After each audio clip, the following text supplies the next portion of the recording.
नमस्कार, आप देख रहे हैं 5 की बात। मैं हूं नगमा। प्रधानमंत्री नरेंद्र मोदी पोलैंड और यूक्रेन की यात्रा पर रवाना हो चुके हैं और वो दिल्ली से रवाना हुए कुछ ही देर पहले। कुछ देर में पोलैंड पहुंचेंगे। जब प्रधानमंत्री वहां पर पहुंचेंगे तो पोलैंड की धरती पर 45 साल बाद कोई भारतीय प्रधानमंत्री कदम रख रहा होगा। पोलैंड में आज और कल का वक्त बिताने के बाद वो 23 अगस्त को यूक्रेन का एक अहम दौरा करेंगे। ये माना जा रहा है कि प्रधानमंत्री मोदी के यूक्रेन दौरे से यूक्रेन और रूस के बीच खिंचते लंबे युद्ध में शायद कोई शांति की राह निकले। भारत के रूस और यूक्रेन दोनों से अच्छे संबंध हैं और ऐसे में प्रधानमंत्री मोदी के दौरे पर पूरी दुनिया निगाह टिकाए बैठी है और निगाह जो है वो रूस की भी होगी, क्योंकि प्रधानमंत्री यूक्रेन का दौरा इस वक्त कर रहे हैं। उसके पहले जब वो रूस के दौरे पर गए थे तो यूक्रेन के ज़ेलेंस्की की तरफ से कुछ टिप्पणियां भी आई थी और उसके ऊपर अंतर्राष्ट्रीय मीडिया में भी कई तरह की टिप्पणी की गई थी।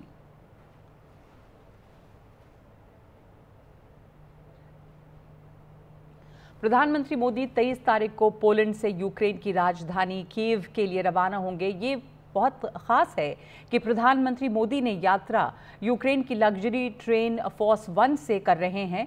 पीएम मोदी इस ट्रेन में करीब 10 घंटे का वक्त बिताएंगे। ये ट्रेन अपने आप में बहुत ख़ास है।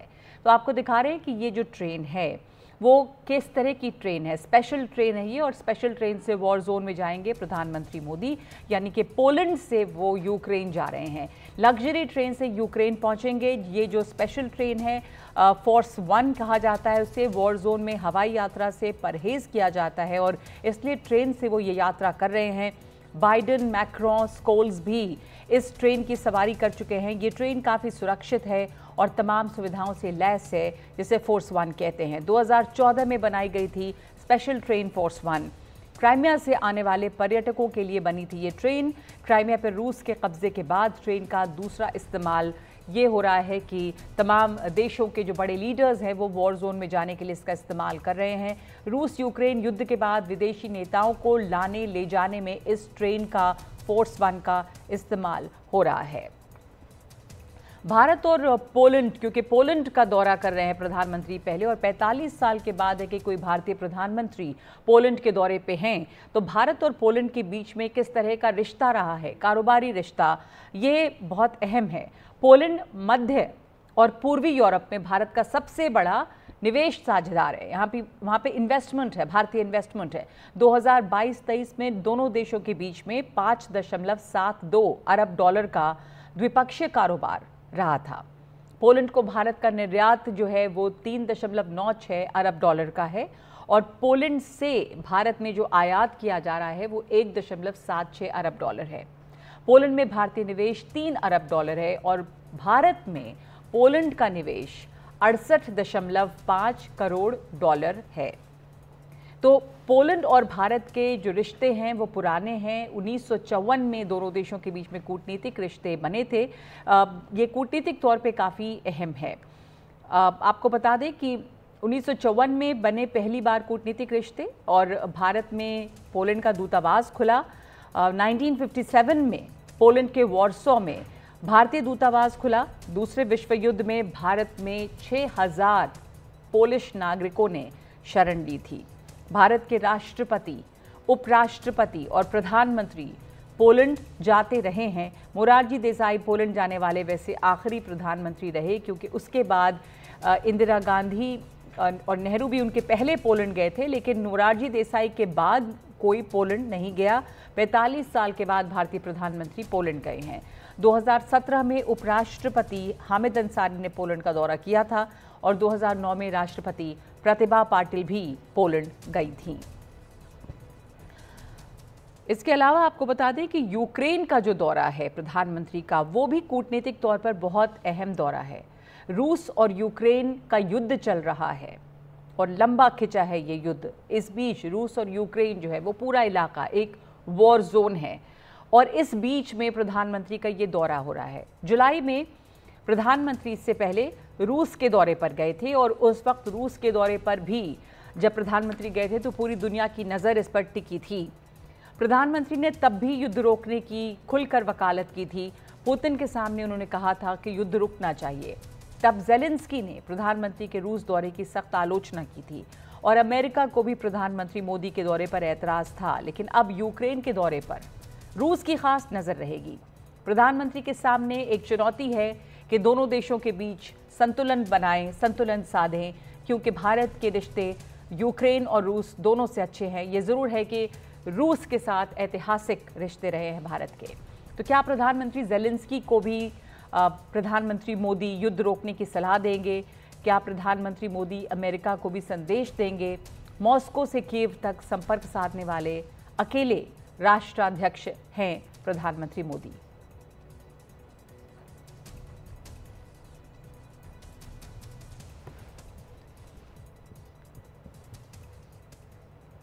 और इस वक्त हमारे साथ जुड़ गए हैं मेरे सहयोगी उमा शंकर सिंह, जो पोलैंड में मौजूद हैं। उमा, ये जो ऐतिहासिक दौरा हो रहा है, क्योंकि 45 सालों के बाद हो रहा है पोलैंड का दौरा किसी भारतीय प्रधानमंत्री का, और हमने अभी अभी इस बात का भी जिक्र किया कि भारत और पोलैंड के बीच में कारोबारी रिश्ते कैसे हैं, और भारत के काफ़ी लोग भी पोलैंड में रहते हैं। प्रधानमंत्री के इस दौरे को लेकर वहाँ की मीडिया, वहाँ की प्रशासन में किस तरह की चर्चा है? जी देखिए, जब मैंने पोलैंड के उप विदेश मंत्री का इंटरव्यू किया तो उनसे ये जानना चाहा कि आखिरकार 45 साल क्यों लग गए भारत के प्रधानमंत्री को पोलैंड आने में। उनका जो जवाब था उसमें दो पहलू थे उसके। एक तो ये कि जब पोलैंड उस समय कम्युनिस्ट सरकार के भीतर था और 1990 के दशक में वो बिल्कुल दिवालिया होने के कगार पे खड़ा था, और इस बीच जो है उसने जब 99 में नेटो, उसके बाद EU ज्वाइन किया, और वो पोलैंड जो है वो अपने आप में तरक्की करने की कोशिश में जुटा रहा। और इस बीच जो है उनका ये कहना था कि भारत ने भी अपने आप को एक शक्ति के तौर पे उभारा है, G20 की जो मेजबानी की है काफी मजबूती के साथ की है, और एक 5वीं बड़ी अर्थव्यवस्था बनकर दुनिया का उभरा है। तो अब उनके मुताबिक ये जो समय है बिल्कुल माकूल समय है, जब दोनों ही देशों के बीच जो है वो द्विपक्षीय रिश्तों को और ज्यादा मजबूती दी जाए, व्यापार, निवेश, इन सबों में इजाफा किया जाए, और खासतौर पे तकनीकी क्षेत्र में जिसमें कि पोलैंड ने सिद्धस्ता हासिल की है उसमें जो है वो आपसी जो कॉपरेशन है उसको बढ़ाया जाए। रक्षा का जो क्षेत्र है वो भी एक ऐसा क्षेत्र है जिसमें पोलैंड और भारत जो है काफी उनके पास संभावनाएं हैं आगे बढ़कर रिश्तों को मजबूत करने की और एक दूसरे की तकनीकी से सीखने की। और जहां तक IT सेक्टर की बात है तो पोलैंड को बहुत ज्यादा भारतीय ऐसे IT हैंड्स की जरूरत है जो यहाँ पे जो IT का जो एक क्रांति आई है उसको आगे बढ़ाने में उन्होंने पहले भी योगदान दिया है और आगे भी योगदान दे। तो जो द्विपक्षीय रिश्तों की बात है उसको बढ़ाने के लिहाज से काफी अहम है। और जहां तक ऐतिहासिक रिश्तों की बात है तो प्रधानमंत्री अपने इस दौरे में जाम साहिब दिग्विजय सिंह जी की जो याद में स्मारक बनाया गया है वहां पर भी जाएंगे, और जो मोंटे कैसीनो की लड़ाई में जो भारतीय सैनिकों ने शहादत दी उनको भी वो श्रद्धांजलि अर्पित करने जाएंगे।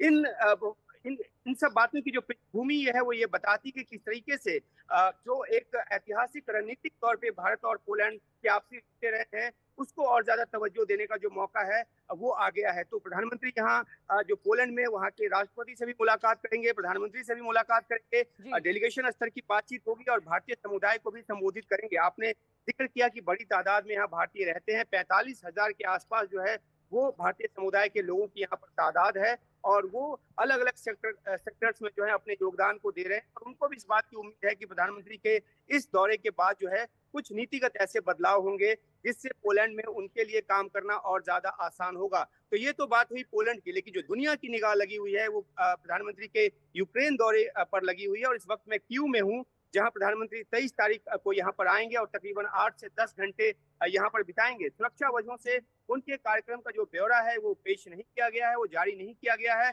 लेकिन यहाँ उनकी राष्ट्रपति जेलेंस्की से मुलाकात होगी। और जैसा कि आपने सही जिक्र किया कि जब वो रूस के दौरे पर थे तो राष्ट्रपति जेलेंस्की की तरफ से एक आलोचनात्मक जो ट्वीट है वो आया था, लेकिन अब जबकि प्रधानमंत्री खुद यहाँ पर चलकर आ रहे हैं और यूक्रेन की आजादी के बाद पहला ऐसा मौका है जब भारत का प्रधानमंत्री जो है वो यहाँ पर पहुंच रहे हैं, तो ऐसे में यहाँ एक उम्मीद की निगाह से ये देखी जा रही है, खासतौर पे इस मुतालिक क्योंकि भारत का जो असर है रूस पर भी उतना ही ज्यादा रहा है। और यही वजह है कि अभी जब रूस के दौरे पे प्रधानमंत्री थे तो उन्होंने राष्ट्रपति पुतिन के सामने कहा कि युद्ध के मैदान से कोई समाधान नहीं निकल सकता, और उससे पहले वो उनसे कह चुके हैं कि जो ये युद्ध का युग नहीं है। तो ऐसी बातों के जरिए बेशक पश्चिमी कुछ देशों को ऐसा लगता है कि औपचारिक बातें हैं, कोई इसमें ग्राउंड ऐसी कोई बदलाव नहीं होने जा जी रहा, जी। युद्ध रुकने नहीं जा रहा, लेकिन जिस तरीके से भारत का अप्रोच दोनों देशों को लेकर एक संतुलित रहा है, ऐसे में रूस भी भारत की सुन सकता है और यूक्रेन भी जो है वो भारत की बातों को आत्मसात कर चल सकता है, क्योंकि मानवीय आधार पे भारत जो है यूक्रेन की लगातार मदद करता रहा और प्रधानमंत्री के इस दौरे में भी इस बात की संभावना है कि मानवीय मदद को लेकर कोई बड़ा ऐलान जो है वो हो सकता है।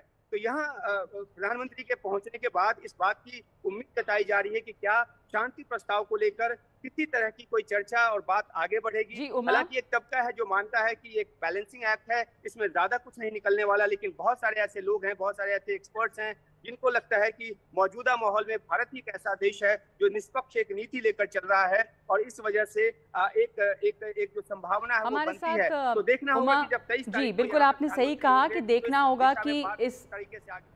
जी उमा एक मिनट, हमारे साथ कादम्बिनी भी जुड़ गई हैं। आपने सही कहा कि इस दौरे पर सबकी नज़र है, दुनिया की नज़र है और ख़ास करके ये बात हो रही है कि क्या इससे हासिल हो सकता है।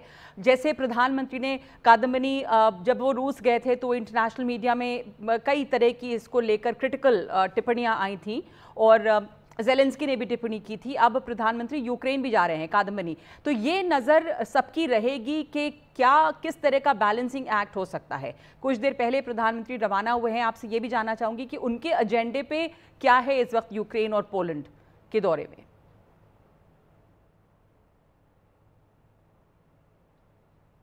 कादम्बिनी आप सुन सकती हैं?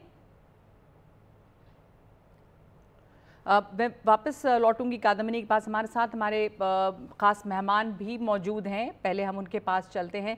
प्रोफेसर राजन कुमार हैं जो एसोसिएट प्रोफेसर हैं जेएनयू में और स्कंद तायल हैं पूर्व राजदूत रह चुके हैं इन इलाकों में। प्रोफेसर राजन कुमार, प्रधानमंत्री के इस दौरे पे भारत के लिए किस तरह का एक एजेंडा है इस समय पोलैंड और यूक्रेन जाना, ख़ास करके यूक्रेन के दौरे पर तो बहुत नज़र है सबकी। रूस पहले गए थे प्रधानमंत्री जुलाई में और अब वो यूक्रेन जा रहे हैं और वो वॉर जोन में इन दोनों देशों में जाने वाले पहले एक तरह से राष्ट्राध्यक्ष हैं।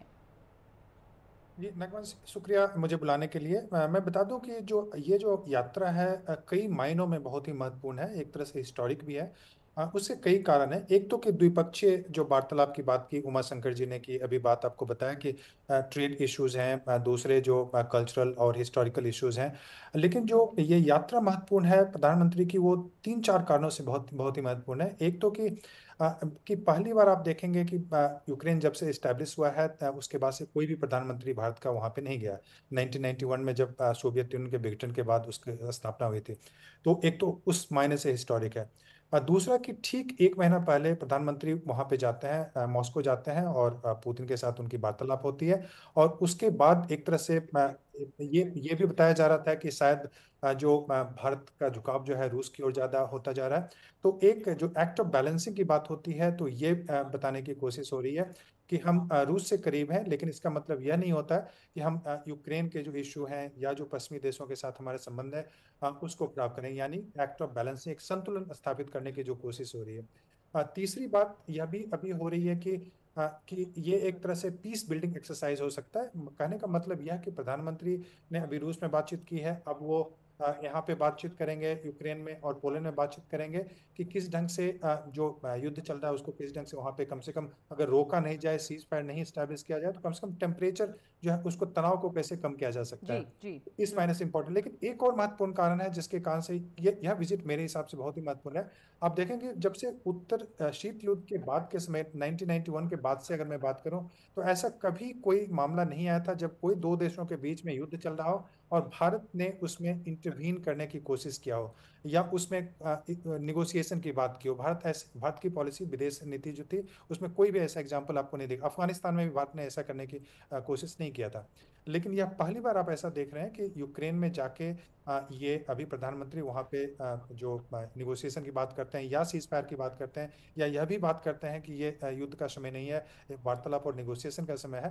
हालांकि यह बहुत ही मुश्किल होगा क्योंकि अभी मुझे नहीं लगता है कि वाशिंगटन की कोई पॉलिसी वहाँ पे अभी युद्ध खत्म करने की, ना ही मॉस्को तैयार है। युद्ध में एस्केलेशन की ज़्यादा संभावना है। लेकिन भारत के हिसाब से यह विजिट निश्चित रूप से एक हिस्टोरिक है। जी हमारे साथ स्कंद तायल भी हैं। आप तो इस इलाके में रह चुके हैं। प्रधानमंत्री के इस दौरे को आप कैसे देख रहे हैं, यूक्रेन दौरे को खास करके? क्या उम्मीद रखी जा सकती है? क्योंकि ये काफ़ी चर्चा होने लगती है कि वो रूस भी गए थे, वहाँ पे जाके उन्होंने पुतिन साहब से ये कहा कि आप युद्ध को रोकें, तो क्या वो ज़ेलेंस्की से भी ये बात कहेंगे? और ये बात कहना एक अलग बात है, लेकिन उससे इस इलाके में जो युद्ध छिड़ी हुई है, दरअसल उसमें क्या फ़र्क पड़ेगा? क्योंकि यहाँ पे अमेरिका का बहुत बड़ा स्टेक है कि वो क्या चाह रहा है, पर फिर भी इस दौरे से डिप्लोमैटिकली भारत क्या अचीव करेगा? मैं समझता हूँ कि इस दौरे में पोलैंड और यूक्रेन दोनों से द्विपक्षीय संबंधों पर ही ज़्यादा ध्यान दिया जाएगा और ज़्यादा गेन होगा। अगर आप नेटो और यूरोपियन यूनियन का जो अंदर उनके जो पावर बैलेंस है उसको देखें, तो 20 साल पहले अधिकतर उनके जो निर्णय थे वो नेटो में यूएस, यूके, फ्रांस, जर्मनी लिया करते थे। ईयू में फ्रांस और जर्मनी मिलकर लिया करते थे। पर जिस तरह ईयू, नेटो की सदस्यता बढ़ी है, ये जो रिलेटिवली छोटे देश हैं, जैसे पोलैंड है, छठा 7वां है यूरोप में, उनका काफ़ी स्ट्रॉन्ग वॉइस है, नेटो में भी और यूरोपियन यूनियन में भी। और ये देश काफ़ी जो है सेंट्रल यूरोप के, ईस्टर्न यूरोप के, वो किसी न किसी तरह सोवियत यूनियन के नीचे हुआ करते थे और 1990 जब सोवियत यूनियन खत्म हुआ तब ये इंडिपेंडेंट हुए। जी। तो इनका एक नज़रिया रूस के खिलाफ बहुत कड़ा है। पोलैंड से तो खैर अब सब आपने बात बताई पहले की क्या-क्या संबंध है। उसके बाद जब यूक्रेन की लड़ाई 2 साल पहले शुरू हुई, तो हमारे जो मेडिकल विद्यार्थी थे, उनको यूक्रेन से निकालने में एक रूट पोलैंड का भी था। और उसका भी धन्यवाद प्रधानमंत्री अवश्य पोलैंड की सरकार को करेंगे। जी। जहाँ तक यूक्रेन युद्ध का सवाल है, एक तो जो भी राष्ट्रपति ज़ेलेंस्की ने टिप्पणी की थी जब हमारे प्रधानमंत्री जुलाई में मॉस्को गए थे और राष्ट्रपति पुतिन से मिले थे, मैं समझता हूँ हमें एक उदार दिल से उसको समझना चाहिए, क्योंकि उनके देश पर रशिया ने हमला किया है। उनके देश का काफ़ी भाग रशिया के कब्जे में है। तो अगर उन्होंने कुछ कहा तो हमें उसके ऊपर थोड़ा उसको समझ लेना चाहिए जी। और उसको जी। दिल पर नहीं लेना चाहिए। हम्म। मैं पर जहाँ तक जी। एक मध्यस्थता वाली बात है, मैं समझता हूँ कि ना रूस ना यूक्रेन इस स्थिति में अभी हैं कि वो वार्तालाप या मध्यस्थता के लिए तैयार है। हम्म। प्रधानमंत्री अवश्य ही ये संदेश यूक्रेन को देंगे कि लड़ाई से कोई सॉल्यूशन नहीं निकलेगा और युद्ध से भी नहीं निकलेगा। आपको डिप्लोमेसी और डायलॉग के रास्ते पर जाना होगा। जी। जी। तो और जैसा कि वो हमने रूस में विकल्प भी उसमें देखा आए, था। मैं समझता हूँ वो समय अभी हाँ। नहीं आया। हाँ, अब बिल्कुल आप सही कह रहे हैं कि शायद वो समय अभी नहीं आया है। प्रधानमंत्री अपनी नसीहत ज़रूर दे सकते हैं। हमारे साथ मेरी सहयोगी कादम्बिनी शर्मा जुड़ी हुई हैं। कादम्बिनी, अभी फॉर्मर एम्बेसडर स्कंद तायल ने इस बात का जिक्र किया कि पोलैंड जो है उसने क्या रोल प्ले किया था जब वहाँ से फंसे हुए छात्रों को निकाल कर लाया जा रहा था, और आप उन इलाकों में थीं और आपने देखा होगा कि पोलैंड ने किस तरह से काम वहाँ पर किया है। तो भारत इस वक्त प्रधानमंत्री का पोलैंड दौरा कितना अहम है? पोलैंड के साथ जो रिश्ते हैं उसमें भारत के एजेंडे पर क्या है? और उसके बाद जाहिर है कि सबकी निगाह जो है वो यूक्रेन दौरे पर लगी हुई है। बिल्कुल, उस वक्त हमने देखा था कि कैसे पोलैंड ने अपने एंड पर पूरा ऑर्गेनाइज किया था। इतने हजारों जो छात्र हैं वो आए थे, वहां पर उनके रहने खाने का सबका इंतजाम था और किस तरह से वो लाए जा रहे थे वहां पर, ये भी हमने देखा था। और ये कई बॉर्डर से हुआ था, लेकिन पोलैंड से सबसे ज्यादा हुआ था। लेकिन आज की तारीख में अगर हम देखें तो सबसे ज्यादा अहम वहां पर क्या है? अगर अभी की आप दुनिया की स्थिति देखें तो बहुत सारी चीजें जो है वो बदल गई हैं।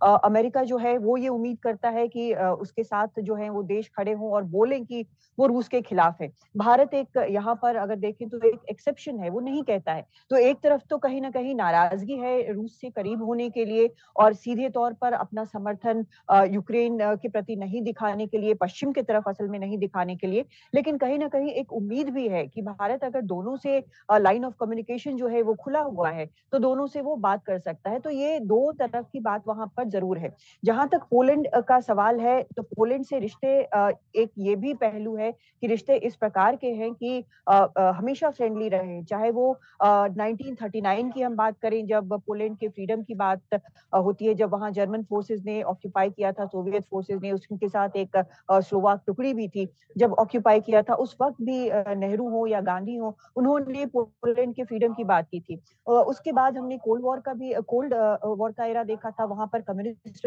जो प्रेजेंस है उस तरह का देखा था। उस वक्त के बाद लेकिन जो रिश्ते बढ़े, अगर 92 से हम बात करें तो लगातार रिश्ते जो है वो तेजी से ऊपर गए हैं और काफी दोस्ताना रिश्ते हैं।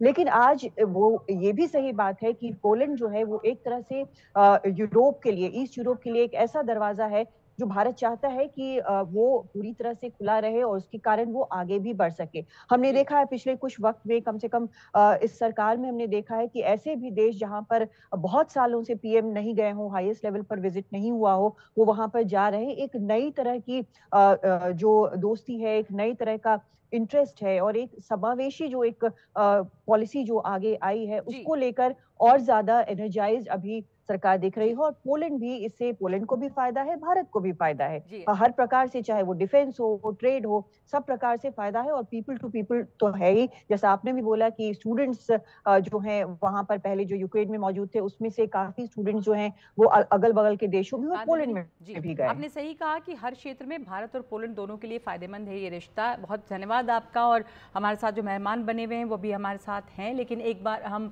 एक और खबर पे, दूसरी खबर पे जा रहे हैं जिसको लेकर पिछले कई दिनों से लगातार देश भर में बहुत आक्रोश है। ये कोलकाता की खबर है। कोलकाता में डॉक्टर के साथ जो दरिंदगी हुई उसे लेकर कई नई बातें भी सामने आई हैं। ये बात बहुत खुल रही है कि अस्पताल में गड़बड़ियों की शिकायत पहले से की जा रही थी और शिकायत करने वालों में आरजी कार मेडिकल कॉलेज के पूर्व डेप्यूटी सुपरिंटेंडेंट अख्तर अली भी थे। इस वक्त वो मुर्शिदाबाद मेडिकल कॉलेज में डेप्यूटी सुपरिंटेंडेंट हैं। इन्होंने प्रिंसिपल संदीप घोष के खिलाफ माफिया शब्द का इस्तेमाल भी किया था। हमारे साथ जुड़ गए हैं इस वक्त अख्तर अली साहब। आप पूर्व डेप्यूटी सुपरिंटेंडेंट रहे हैं आरजी कार मेडिकल कॉलेज में। आपने पहले भी शिकायत की थी और सवाल उठाए थे कि अस्पताल में भ्रष्टाचार हो रहा है, इस पर कोई कार्रवाई नहीं हुई। तो किस तरह की आपको शिकायत थी और क्या देखा था आपने? जी, मैं सबसे पहले जो उनका कंप्लेन किया था स्टूडेंट लोगों के खिलाफ, वो जो है स्टूडेंट लोगों को फेल करवाते थे, फेल करवा के पैसा लेते थे और उनके कुछ चहेते स्टूडेंट थे, जूनियर स्टूडेंट, वो इन सब स्टूडेंट को टारगेट करते थे और काफ़ी मात्रा में पैसों का लेन देन होता था। दूसरा, मैंने स्कैम इनका एक्सपोज किया था बायोमेडिकल वेस्ट का, जो यूज सिरिंज, निडल, बायोमेडिकल जो चीज़ें होती है, ये सारे इनका एक सिक्योरिटी, एडिशनल सिक्योरिटी था। उसके थ्रू वो बिक्री करवाते थे और काफ़ी पैसा आता था। ये अल्टरनेट डे 500 से 600 केजी के आसपास ये मटेरियल होते थे। तो इसको भी मैंने वीडियो के थ्रू और मीडिया के थ्रू एक्सपोज किया था। तो ये मैंने दूसरा कंप्लेन किया था। तीसरा, ये टेंडर के ऊपर में कमीशन खाते थे, 20% का इसका कमीशन था, उसके बगैर ये ऑर्डर नहीं देते थे किसी को भी। चौथा, ये गवर्नमेंट का पैसा का मिस यूटिलाइज करते थे। गवर्नमेंट के पैसा को वो इस अकाउंट से उस अकाउंट करके अपने जो चाहिए वेंडर है, जो काम नहीं हुआ है उस काम के एवज में बिल बनवाते थे और बिल बनवा के वो पैसा कुछ कट मनी उनके पॉकेट में जाता था। फिर मैंने ये हॉस्टल में ये स्टूडेंट, जूनियर स्टूडेंट को बैठा के शराब पिलाते थे, उनके कुछ चाहिए स्टूडेंट 10-15, फिर उन लोगों से आंदोलन करवाते थे और जो छात्र इनके बात नहीं मानते थे उनसे उनको वो इनसे पिटवाते भी थे। तो और भी मैंने जैसे डेड बॉडी का लेकर के जो लावारिस डेड बॉडी है उसको वो चैनलाइज करके भेजते थे और जो इसके अगेंस्ट में कंप्लेन भी हुई थी, नेशनल कमीशन में भी कंप्लेन हुई थी, हाई कोर्ट में पीआईएल भी हुआ था, पुलिस ने भी ये कंप्लेन लॉन्च किया था और एफआईआर भी हुआ था। लेकिन बदकिस्मती ये है कि आपने एक बड़ी बात कही कि डेड बॉडीज का भी वो कारोबार करते थे, एक तरह का जी। और इस पे बहुत अफसोस की बात है कि इतना सब कुछ, हाँ, पूरे मामला का डॉक्यूमेंट है, पुलिस के पास है। जो फॉरेंसिक के एचओडी थे उन्होंने रिटर्न कंप्लेन किए थे, उन्होंने सारे बॉडी के पीएम रिपोर्ट प्रोवाइड किए थे और वेबसाइट में भी, कोलकाता पुलिस के वेबसाइट में ऑनलाइन कंप्लेन लॉन्च किया गया था और उनके जो परिवार वाले थे, बॉडी के परिवार वाले, उन लोगों ने भी रिटर्न कंप्लेन किया था। यहाँ तक कि नेशनल कमीशन को कंप्लेन गया था, नेशनल कमीशन ने इंक्वायरी भी की थी, फिर हाई कोर्ट में, कोलकाता हाई कोर्ट में पीआईएल भी हुआ था। लेकिन अफसोस की बात कि इस बंदे का कुछ नहीं हुआ और इसके अलावा ये सवाल है कुछ बड़ा जो कि स्टूडेंट को एक मिनट और अख्तर अली साहब, एक सेकंड। आपने कहा कि इतनी तरह की कंप्लेन थी इसके खिलाफ, मामला कोर्ट में गया, FIR भी हुई, तो इसके बावजूद कुछ भी नहीं होता है। क्यों नहीं होता है? क्या ये साफ नहीं है कि कुछ लोग इनको बचा रहे थे? संदीप घोष प्रिंसिपल कैसे बने हुए थे? कौन लोग बचा रहे थे इन्हें? देखिए, ये इनका पुराना रिकॉर्ड ही बहुत ख़राब रहा। जहाँ ये वाइस प्रिंसिपल थे वहाँ भी इनके अगेंस्ट में एलिगेशन था, विजिलेंस में इनका फाइल था, डिपार्टमेंटल इंक्वायरी था, फिर भी इनको क्लीन चिट मिल गया, ये प्रमोशन होकर प्रिंसिपल बने। जिस दिन से प्रिंसिपल बने इस कॉलेज को उन्होंने बर्बाद कर दिया। ये एक एशिया ईस्टर्न इंडिया का 1 नंबर कॉलेज था, 100 साल से भी पुराना कॉलेज। और क्या ऐसा करप्शन है जो वो नहीं करते थे? इसके अलावा कुछ चीज़ें बोलने में भी मुझे शर्म आती है, क्योंकि मैं भी वहाँ काफ़ी दिन काम किया हूँ। जो करप्शन वो करते थे मैंने उसका पर्दाफाश किया और मैं उसके सबूत भी दिए। मैंने विजिलेंस कमीशन को कंप्लेन किया, मैंने डॉक्यूमेंट्स दिए, मैंने एंटी करप्शन को कंप्लेन किया। आरोप लगाए हैं, एक सेकंड रोक रही हूँ आपको, आपने भी आरोप लगाए हैं कि भ्रष्टाचार का बहुत बड़ा रैकेट था। पैसे लेते थे, फेल करवाते थे स्टूडेंट्स को, फिर पैसे लेकर पास करवाते थे। इसके अलावा भी आपने कई तरह के भ्रष्टाचार की बातें की, डेड बॉडीज का कारोबार। आप कह रहे हैं कि इसके अलावा भी इस तरह की इनकी हरकतें थी जो आपको यहाँ पे जिक्र करने में भी आपको बुरा लग रहा है। पर क्या वो बातें हैं, कुछ अगर आप विस्तार दे सकें कि किस तरह के आरोप हैं ये प्रिंसिपल के खिलाफ? और फिर इतने तमाम वो गेस्ट हाउस में जी, वहाँ पे गेस्ट हाउस है, तो उनके जो मित्र थे वो लोग गेस्ट हाउस में बाहर से लड़कियां लेके आते थे। उनके ये जो जूनियर छात्र थे जिनसे वो आंदोलन करवाते थे, वो भी कभी कभी लड़कियां लेके आते थे। गेस्ट हाउस के अंदर ये सब काम होता था, जिसके वजह से हम बहुत परेशान थे, मुझसे देखा नहीं जाता। और जो स्टूडेंट उनके बात नहीं मानते थे, ऐसे स्टूडेंट को वो बार बार फेल करवाते थे। 2-4 स्टूडेंट को जिसका जीता जागता सबूत है, कुछ नाम है, जो ये लोग विक्टिमाइज हुए हैं संदीप घोष के हाथों। इसलिए मैं नहीं चाहता था कि और स्टूडेंट की ज़िंदगी बर्बाद हो। ये मुझे हिम्मत दिया उनके खिलाफ लड़ने का। और बायोमेडिकल वेस्ट जो यूज सिरिंज वगैरह होता है, ये बहुत हार्मफुल होता, तो ये मेरे ज़मीर ने मुझे ललकारा उनके खिलाफ लड़ने के लिए। और मैं बहुत ऊंचा लेवल में लड़ाई लड़ा, लेकिन ये सिर्फ 2 दिन में उनके खिलाफ एक्शन हुआ। 1.5 साल तक कुछ नहीं हुआ, ना मुझे कहीं से इन्फॉर्मेशन, बल्कि मेरे साथ बहुत अत्याचार हुआ, बहुत टॉर्चर किया गया, मेरा सर्विस ब्रेक हो गया। तो अख्तर अली साहब, कौन है ये संदीप घोष? इनके सर पे मैं इसी के लिए मैं इसी का पर्दाफाश करने के लिए कल देर रात ताला पुलिस स्टेशन में गया था। उनके अगेंस्ट में क्रिमिनल केस और भी उनके साथ जो अलाइड जुड़े हुए लोग हैं, क्रिमिनल केस करने के लिए, FIR करने के लिए, लेकिन ताला PS ने मेरा FIR नहीं लिया। आज मैंने कोलकाता हाई कोर्ट में केस फाइल किया है और फिर मैं चाहता हूं कि इस चीज़ को ED और CBI इंटरवीन करे, ताकि इनके साथ जो जुड़े लोग हैं उनका पर्दाफाश किया जा सके और बच्चों को, मासूम बच्चों को जो विक्टिमाइज हो रहे हैं उन्हें बचाया जा सके। प्रिंसिपल संदीप घोष को जब यहाँ से निकाला गया RG कार्सेस हंगामे के बाद, इस मामले के बाद, तो भी दूसरी जगह उनकी नौकरी लगा दी गई। तो निकाला नहीं गया, उनको तो प्राइस पोस्टिंग दिया गया। एक तरफ वो रिजाइन दे रहे, एक तरफ से दूसरे मेडिकल कॉलेज का उनको प्रिंसिपल बनाया जा रहा है। अभी तो CBI ने उनको दबोचा, नहीं तो वो तो निकाले। वो तो आप देखे नहीं वो वीडियो, पता नहीं वो जो रिजाइन कर रहे हैं, रिजिग्नेशन दे रहे हैं, शाम में उनको दूसरी जगह पे पोस्टिंग दे दी गई। तो फिर कौन है जो उनको बचाने में लगे? वही बात है। जाहिर सी बात है कि कुछ लोग तो हैं। आप देखिए, एक तो मेरे लाइफ रिस्क में है, फिर भी मैं ये लड़ाई लड़ रहा हूँ। और एक लोग होते तो मैं नाम बता देता, बहुत सारे लोग हैं। तो मैं चाह रहा हूँ कि इन्वेस्टिगेटिंग एजेंसी इसको एक्सपोज करे और उन लोगों के खिलाफ एक्शन ले, और क्योंकि ये देश के हित में होगा और इन जैसे लोगों से बचा जाएगा। और जो खबरें आई हैं कोलकाता के इस RG कार मेडिकल कॉलेज से, और जिस तरह की बातें आप भी बता रहे हैं, और जो दिखाई भी दिया कि जो कवर अप रहा, जब ये क्राइम होता है उसके बाद इसको ढकने की, छुपाने की कोशिश पहले हुई, इसके पहले कि पुलिस आए वहाँ पे, तो इसमें पूरा अस्पताल जो है वो शक के दायरे में है। इसके पीछे क्या सच्चाई है? आप वहाँ रहे हैं, आपको अंदाजा होगा कि क्या हो सकता है।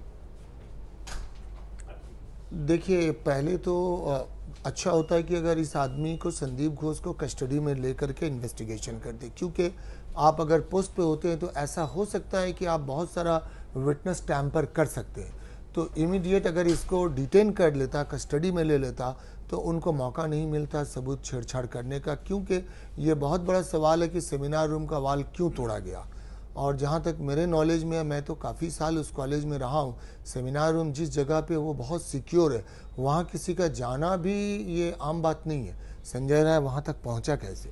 क्योंकि उसके पहले बहुत सारे लेवल्स है, बहुत सारे टायर है, आरसीयू है, नर्सिंग स्टेशन है, नर्स लोग वहाँ पे रेस्ट लेती है, ड्यूटी करती है, डॉक्टर लोगों का ड्यूटी रूम है, डॉक्टर्स लोग, क्योंकि वो बहुत बिजी वार्ड है, चेस्ट वार्ड काफ़ी बिजी वार्ड है। तो ये कई सवाल हैं जो इस वक्त उठ रहे हैं। ये भी हाँ। तो मुझे समझ में नहीं आ रहा। जी जी, तो इस मामले के इसलिए आप कह रहे हैं कि सीबीआई के द्वारा जो जांच है खैर देखिए, सीबीआई इंक्वायरी कर रही है अब। हाँ जी, बिल्कुल। और हम लोग एक्सपेक्ट करेंगे कि उस बच्ची को इंसाफ मिले और जो लोग दरिंदे हैं उनको सज़ा मिले। तो सीबीआई अपना काम कर रही है, उसमें तो हम और आप कुछ बोल नहीं सकते, मगर कुछ लोग और हैं जिनको भी सीबीआई को डिटेन करके पूछताछ करनी चाहिए, ये बेहतर होता। जी, आप कह रहे हैं कि संदीप घोष के साथ और भी लोग हैं, जाहिर है वो सिर्फ अकेले ये काम नहीं कर रहा होगा, तो उनसे जुड़े जो लोग हैं उन तक भी पहुंचने की ज़रूरत है। नेक्सस चलाते थे, तो जी जी जी जी, तो एक नेक्सस था, उसके सामने आने की ज़रूरत है, और आपने इसके खिलाफ लड़ाई भी लड़ी है। बहुत शुक्रिया आपका कि आपने तमाम खतरों के बावजूद सामने आकर इन बातों को हमारे सामने रखा है। अख्तर अली साहब, बहुत धन्यवाद आपका हमारे साथ जुड़ने के लिए। तो ये कोलकाता के आरजी मेडिकल कार अस्पताल में पहले पोस्टेड थे, डेप्यूटी सुपरिंटेंडेंट रहे, और इन्होंने बताया कि वहाँ पर भ्रष्टाचार का एक रैकेट चल रहा था जो एक्स प्रिंसिपल संदीप घोष चला रहे थे। कई तरह के भ्रष्टाचार, जिसमें कि बायोमेडिकल वेस्ट जो है वहाँ से लेकर छात्रों के साथ नाइंसाफ़ी और भी कई बातें जिसे इन्होंने सामने लाया, और उसकी शिकायत भी पहले दर्ज की है और मामले पुलिस थाने से लेकर कोर्ट तक गए हैं, लेकिन संदीप घोष का बचाव होता रहा और कोई कार्रवाई नहीं हुई। 5 की बात में एक ब्रेक ले रहे हैं इस वक्त।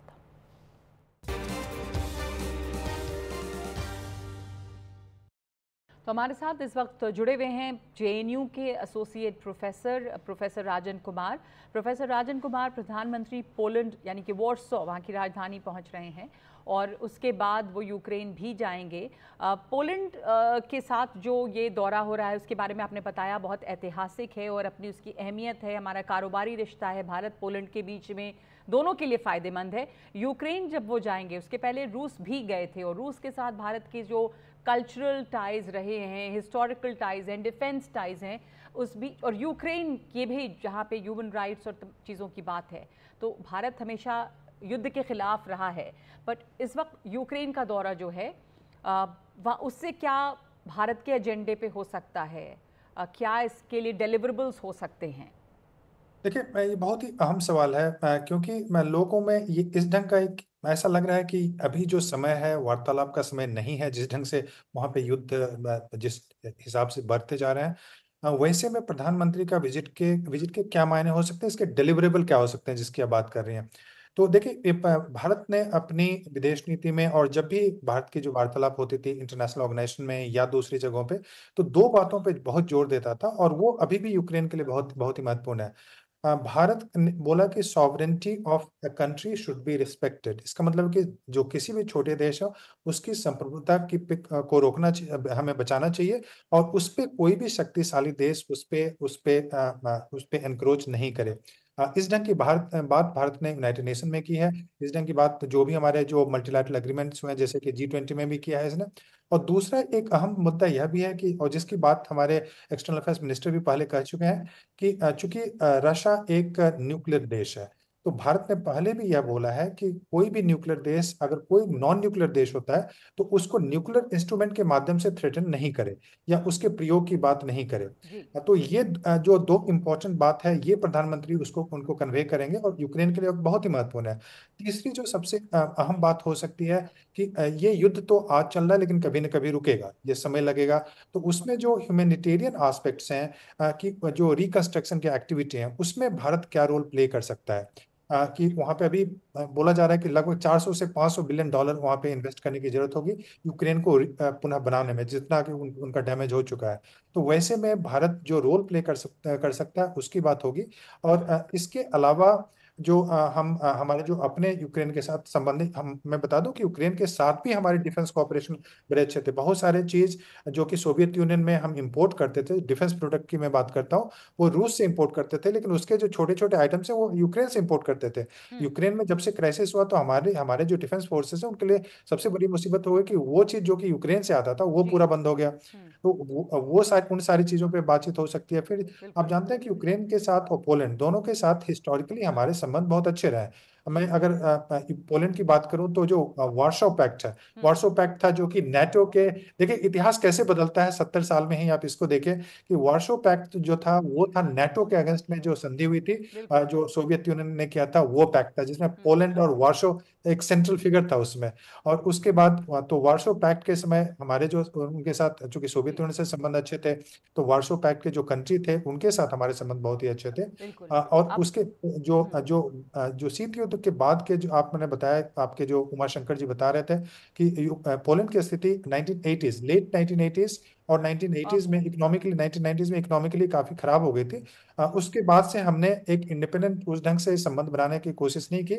तो अभी का जो समय है, ये जो समय है वो भी जैसा आप बता रहे हैं कि बहुत ही एप्ट है, और इस वक्त एक आउटरीच भी देखा गया है भारत की तरफ से। प्रधानमंत्री मोदी के नेतृत्व में उन तमाम देशों का उन्होंने दौरा किया है जहां दशकों से भारत की तरफ से कोई लीडर नहीं गए थे, तो वो एक नई ऊर्जा भी देखी जा रही है। इस वक्त हमारे पास इतना ही वक्त है इस पर बातचीत करने के लिए। प्रोफेसर राजन कुमार, बहुत शुक्रिया आपका। एक ब्रेक ले रहे हैं 5 की बात में और आगे देखेंगे पोलैंड के लोग क्या कह रहे हैं। एक रिपोर्ट उमा शंकर सिंह की।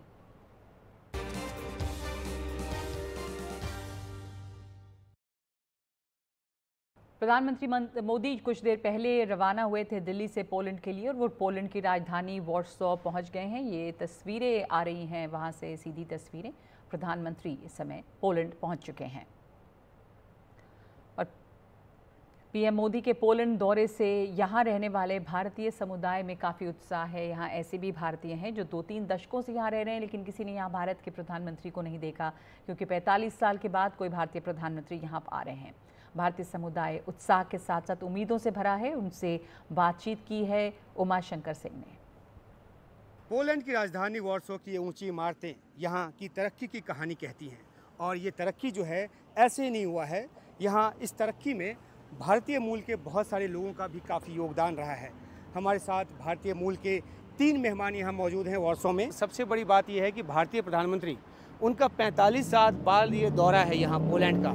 तो जब से आप लोग आए तब से तो किसी प्रधानमंत्री को, भारतीय प्रधानमंत्री को आपने यहाँ देखा ही नहीं?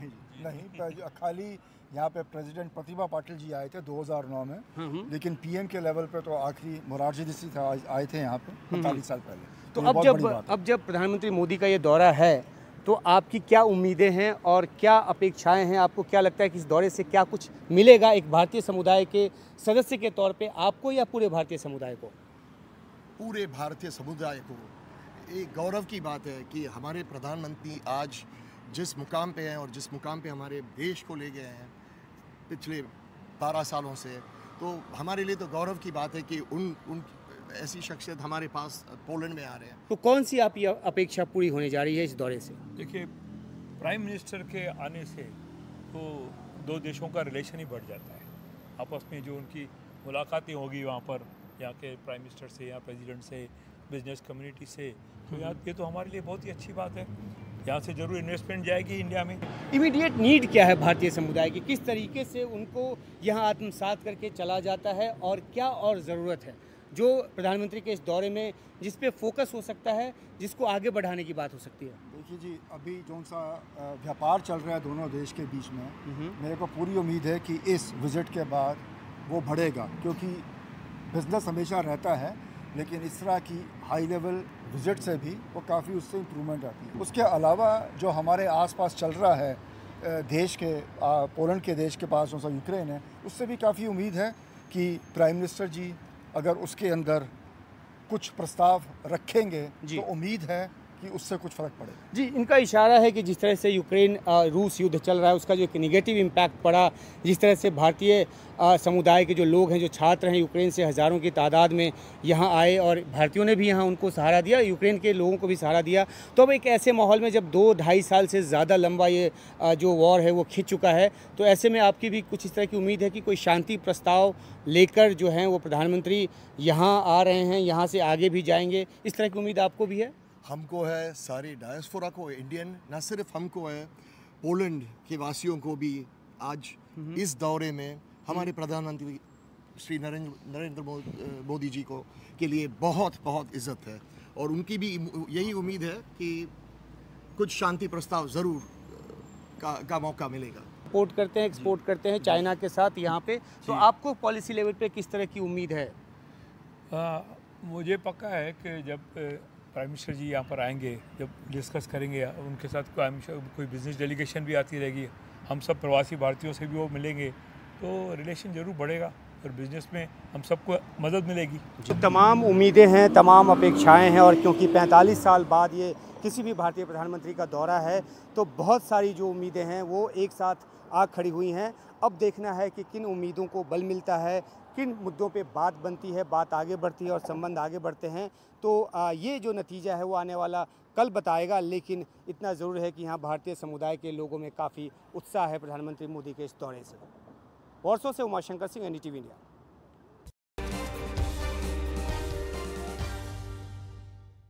और अब खबर अमेरिका की। शिकागो के डेमोक्रेटिक कन्वेंशन में कमला हैरिस की उम्मीदवारी पर मुहर लग गई है। वैसे उनके अलावा अगर यहाँ किसी का इंतजार था तो वो पूर्व राष्ट्रपति बराक ओबामा और उनकी पत्नी मिशेल ओबामा का, और उनके भाषणों ने वहाँ पर मौजूद डेलीगेट्स और बाकियों में जोश भर दिया। पूर्व अमेरिकी राष्ट्रपति बराक ओबामा शिकागो में अपनी पार्टी और कमला हैरिस के समर्थन में आए। कहा समर्थक बाहर निकलकर वोट करें। ट्रंप पर जमकर हमला बोला। कहा कि विपक्ष लोगों के डर, द्वेष का इस्तेमाल कर रहा है।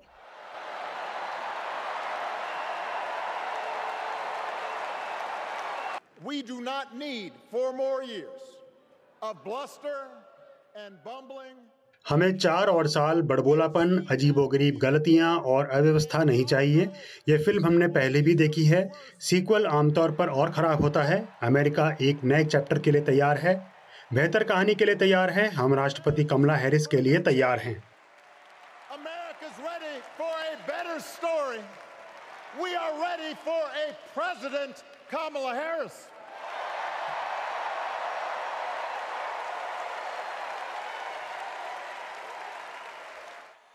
इस बीच स्क्रीन पर मिलवॉकी में चुनाव प्रचार कर रही कमला हैरिस भी नजर आईं।